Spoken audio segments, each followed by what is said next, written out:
welcome back. Before the break, we asked you which of these foods actually helps you sleep. Your choices are turkey, oatmeal, and rice. So which do you think it is? Do you know, Derek? Well, I know because the answer is written right here in front of me. The answer is actually turkey and oatmeal. Here to help explain why, we've still got our sleep doctors, Richard Castriata and Sudha Talavajula. Thank you so much for staying with us. So I am surprised by this, that it's actually... It's oatmeal. Yeah, oatmeal. Why oatmeal? I'll take that. It's actually pretty simple. The oatmeal actually results in a rise in the blood sugar and an increase in insulin production.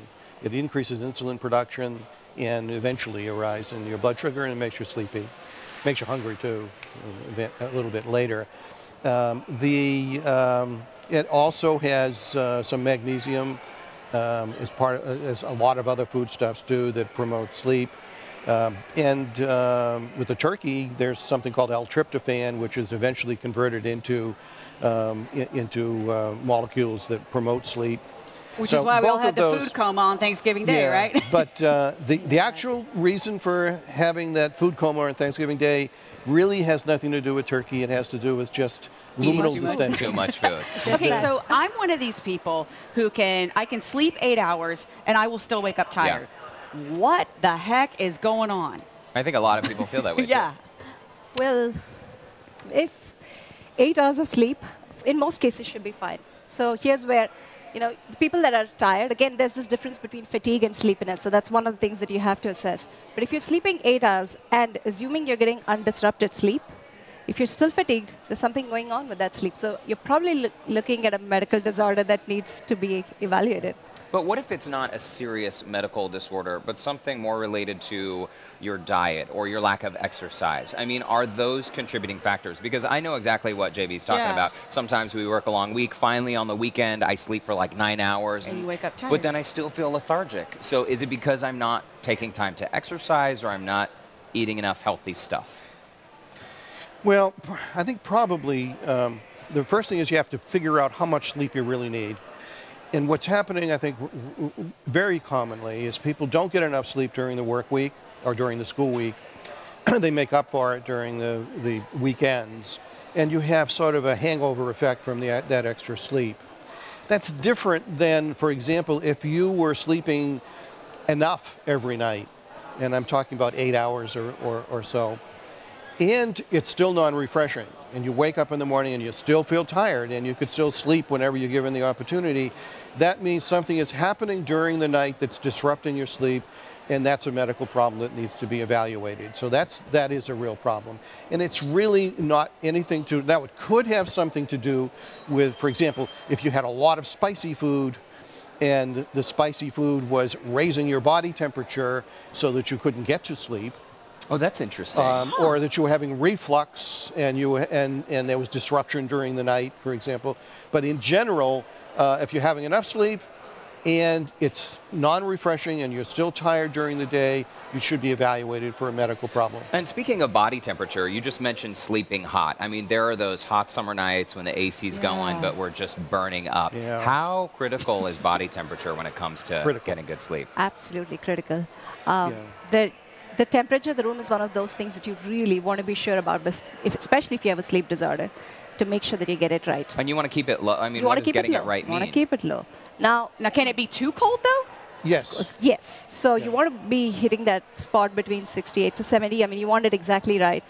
Now, again, there's individual sort of preferences, but you don't want to be any colder than 68 or less than 70 in that range.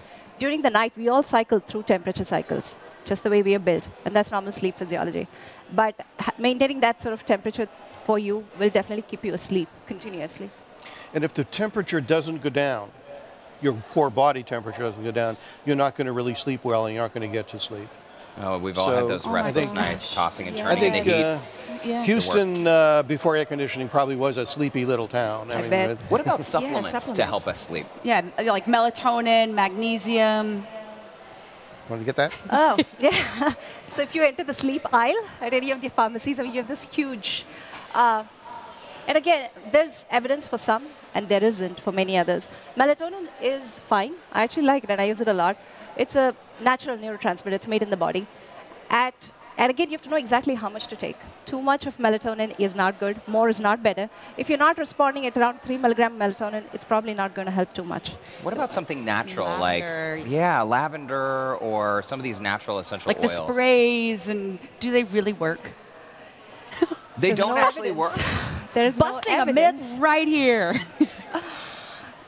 Really? Depends on what's in the sprays. It depends on what's in the sprays. You know. But in general, I think that what you want to do is have a good, what we call sleep hygiene, rather than relying on supplements and medications and pills, which is something that for some reason Americans like to do. Just changing your whole attitude about sleep, the way you eat, the way you approach bedtime, making sure that you don't have too many of the stimulants like caffeine, chocolate, that are going to disrupt sleep, alcohol, making sure that when you go to sleep, you clear your mind of troublesome problems so that you're not going to sleep and thinking about the tax return you didn't put in or something. And those are all the kinds of things that would facilitate a good night's sleep. We only have a Yeah. couple minutes left in the segment. There are a couple more points we want to get to. Yeah, what about, I mean, like sleep terrors or those extreme events that might happen, you know, maybe if it happens once, I'm assuming that's probably okay, a one-time thing, but when you start having that chronic problem. Children have these more than adults. Okay. And there are different kinds of abnormal behaviors at night. In adults, almost always they're abnormal, so that's something that needs to be investigated. Children actually grow out of them. Sleep terrors are where they wake up screaming and they have no memory for the event. In adults, there's this entity called Rem Behavior Disorder where people wake up. Usually it's a disorder of middle-aged men, wake up screaming and acting out their dreams. And that is actually a pathology. It's a medical disorder that needs to be treated.